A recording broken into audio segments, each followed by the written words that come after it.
In October of 2020, nursing homes across the country were locked down. At that same time, the Center for Medicare and Medicaid Services, it's a federal agency, they sent a memo and essentially said, hey, you better make sure that all of your residents are able to register and vote. And if you don't, there will be consequences. When you look at the statistics in terms of nursing homes that had 100% turnout in the 2020 election, you just know that there was some exploitation there. Executive Order 14019 is the Biden's administration order to essentially turn every federal agency into a get out the vote machine. But the part about it that is so alarming is that they keep it secret. Hi, I'm Andy Mangione. Thank you for joining us on AMAC's Better for America podcast. One of AMAC Action's great coalition partners in the fight for election integrity is a wonderful organization called the Election Research Institute. This group just released a paper citing evidence of voter fraud in nursing homes, and I'm happy to welcome to this edition of the Better for America podcast, Heather Honey, who is the Executive Director of the Election Research Institute. Thank you for taking the time to join us, Heather. Hey, Andy, it's great to be with you. We're glad that you're here. Why don't you tell us a little bit about what your organization does? Well, so the Election Research Institute is a nonpartisan, nonprofit organization that is dedicated to mitigating vulnerabilities in the election system. And part of that, of course, is identifying what those vulnerabilities are. And so we do a lot of research into election systems and regulations and rules and how those rules are actually applied in practice, right? So you can have a really good law, but if it doesn't work in practice and it's not, they can't comply with it, then that creates an opportunity for, fraud, errors, et cetera. So we do research, we investigate that stuff. We try to make recommendations for mitigating those kinds of vulnerabilities. And then when that fails, we also do litigation support. And you do this throughout the country. We do. Yeah. I mean, we've really kind of focused on, Georgia, Arizona, Pennsylvania, done some work in Michigan as well. But yeah, I mean, all across the country. Certainly. You've also identified that the hot states in this upcoming election. Heather, let's get right to the paper. Your organization identifies the COVID pandemic as the catalyst for voting irregularities in nursing homes throughout the country. How did this all get started? Well, I mean, when you kind of go back and look at it, I think that you can draw some conclusions, right? In October of 2020, now keep in mind at this point, nursing homes across the country were locked down. Family members could not go visit their loved ones. And at that same time, the Center for Medicare and Medicaid Services, it's a federal agency, they sent a memo to every single nursing home that receives Medicare or Medicaid funding and essentially said, hey, you better make sure that all of your residents are, able to register and vote. And if you don't, there will be consequences. So it was almost like kind of a strong arm threat because, of course, the funding is dependent on these inspections. And if the criteria for the inspection is set to be, we want to make sure that every single person, regardless of their ability, their cognitive, their medical situation, every single person has to be registered. And there were no family members around to oversee that, to support, to help these people that might need assistance with some part of the process. And so, when you look at the statistics in terms of nursing homes that had 100% turnout in the 2020 election, you just know that there was some exploitation there. Yeah, we're going to get to that in a second here. You mentioned consequences. Your paper pointed out that CMS controls the funding, the federal funding to nursing homes throughout the country to the tune of $100 billion annually. So they kind of, if I'm not mistaken, it sounds as if they dangled that money over nursing homes and they had no choice but to comply with this regulation change. Right. So when they sent out this sort of emphasis, right, they took a regulation that exists in the federal regulations and they said, we interpret this to mean that you have to make sure they all get absentee ballot applications. We interpret this to mean that you need to do all of these things. Mm-hmm. And so what the Center for Medicare and Medicaid says is a priority when these survey agencies, so the survey agencies are the ones that come in and they do the inspections, the audits, if you will, to make sure that these facilities are complying. They have their priorities. What are the things that they're looking for? And so, that's a signal to these nursing home administrators. Like, I don't, when they get an inspection, whatever is identified as a deficiency is publicly posted, right? So not only can bad ratings on these things impact their federal funding, but it can also be really challenging, for family members, if they're looking at those ratings and they're like, well, gosh, this nursing home is depriving somebody of their rights. It can have a lot of sort of far-reaching consequences. And then let's throw a little gasoline on the fire here. Joe Biden gets elected and issues an executive order that makes this voting irregularity practice in nursing homes even worse. Tell us how that executive order affected voting in nursing homes. Right. So Executive Order 14019 is the Biden's administration order to essentially turn every federal agency into a get out the vote machine. And so every agency, including the Centers for Medicare and Medicaid, were required under this executive order to develop plans to increase voter registration and increase voter participation. In addition to that, they are required to partner with White House approved nonprofits, NGOs, to conduct these voter registration, get out the vote activities. But the part about it that is so alarming is that they keep it secret.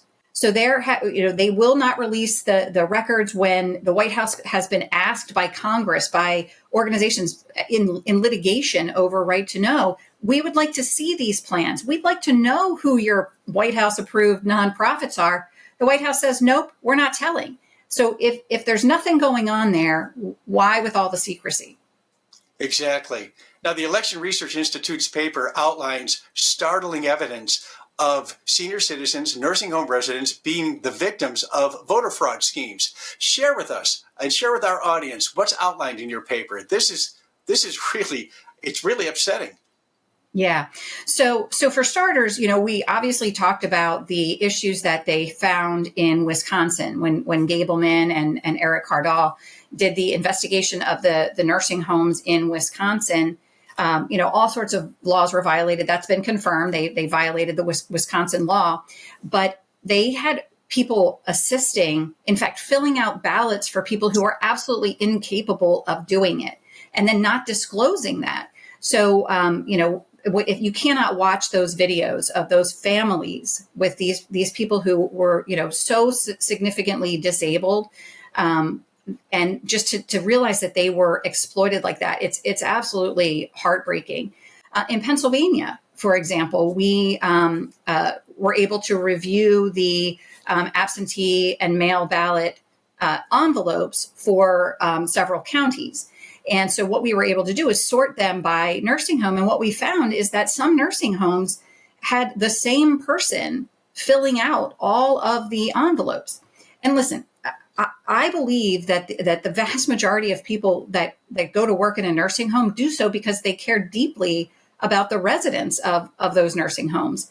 But I think that this pressure from the federal agencies to do all of these things, causes, creates a situation where these people are being exploited. They're being taken advantage of. And, again, all you have to do is look at just broadly the statistics on nursing home turnout in the battleground states.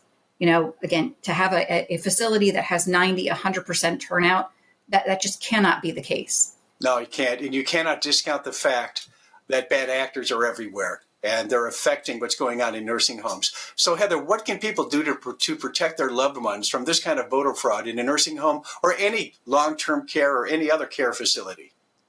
So I think there's a couple of things that you can do. If you have a loved one in a facility, especially if you are their authorized representative, right? So when when federal regulations allow every nursing home resident at the time of admission to designate a representative. And this isn't people who are, adjudicated incompetent or anything. This is every single person, right? You're going into a nursing home. You want to have sort of your, authorized representative. Those representatives have a lot of authority. And so the nursing home resident, if you have a family member there, tell them you don't want anybody but your representative to assist you, whether it's applying for a ballot, registering to vote, or completing that ballot. That you want to do that for your family member, for your loved one who's in the nursing facility, but have your loved one put that on record, do it in writing. And that way that will serve as a protection, but monitor as well, right? So most states make that information available. You can log in and see if a ballot's been requested, if a ballot has been sent, monitor for that and make sure that you're tracking that for your loved ones. But on a broader scale, I think that we should reach out to these facilities and let them know that when there is a change in rights, that they have an obligation to notify the family. Mm-hmm. So, kind of coming at it at all three of those ways for the family members that are in there. And let's take it a step further. Unfortunately, there are nursing home residents who have no family, who have no friends, unfortunately, or anybody to advocate on their behalf. What about those people? How can we help those vulnerable voters in nursing homes? Yeah. So again, I think there's a lot that we can do in the community. So we all live near, one or two or more nursing homes or long-term care facilities. I like the idea of adopting a nursing home, adopting a long-term care facility, going in there, talking to the administrators and saying, listen, I'm concerned about this. What are you doing? You can advocate at the county level to have your county election officials, be sort of in the facility if your state law allows that, to make sure that that it's not these nursing home residents behind closed doors with who knows who assisting them with a ballot, but instead, actually having this out in the open, at an approved time so that family members can be there if some of these nursing home residents that want to vote can do so. But generally, you can actually monitor. Again, we talked about the websites that allow you to check individuals. Some states make it public, every person who has requested a mail-in absentee ballot. So the address of the nursing homes in your community. Look it up. Do you see a spike? Are they all on the same day? I think that there are things that we can do to keep an eye on this beforehand to make sure that these people are not exploited. And this is going above and beyond. This is such a pivotal existential election. And you're looking at a huge voting block of senior citizens, and they are exposed when they're in a nursing home. So this is something, I would put this right up there with knocking on doors and canvassing and talking to low-frequency voters. This is something that will take you out of your comfort zone, but it's well worth it, don't you think? Absolutely. And listen, I just want to make it clear, senior citizens, nursing home residents should be able to vote. Right? They absolutely should be able to exercise the right to vote, but they should do it in a way where they're not being influenced, not being exploited. But they also have the right not to vote. When you see some of these people who are, nursing home residents, 75, 80, 90 years old, have never registered, and somehow they get admitted to a nursing home, and for the first time they're registering and voting, that sort of thing screams of manipulation, and it's really it's really unsettling. It is. There are those bad actors that we were talking about earlier. Now, Heather, you're in Pennsylvania. That's almost ground zero for a battleground state. And there was a recent state Supreme Court ruling that would allow counties to count what the state Supreme Court referred to as misstated mail-in ballots. Now, we all know how important Pennsylvania is in this election, and this appears to be a setback for proponents of election integrity. Is there any recourse to this ruling? Yeah, absolutely. So that decision was in the Commonwealth Court, right? So it will be appealed to the Pennsylvania Supreme Court. And there's reason to believe that the Pennsylvania Supreme Court will come down on the right side of this for two reasons. First of all, they have previously looked at the issue of the dating of ballots and determined that it is actually required in the election code. They could reverse themselves, that's certainly a possibility. But the other thing that I think might weigh into this is that Pennsylvania did not have no excuse mail voting before 2020, right? That was an Act 77 passed at that point. Act 77 has a non-severability clause. So if the Supreme Court were to say that this requirement that they've already said is a requirement in the law to date it is somehow invalid, wouldn't that potentially trigger this non-severability and make Act 77 as a whole invalid and essentially make it go away? I think they would be reluctant to do that and open that door. So I think there's a chance that the Supreme Court will come down on the right side of this, but we'll have to wait and see. Pins and needles. Heather, thank you for spending time with us today, and keep up the great work you and your team are doing at the Election Research Institute. Thanks, Andy. Very welcome. I'm Andy Mangione. Thank you for being with us. We'll see you next time on AMAC's Better for America podcast. The Association of Mature American Citizens is the conservative voice for Americans 50 and older. AMAC is fighting for the values that you hold dear. Join today. Together, we can write the course of America.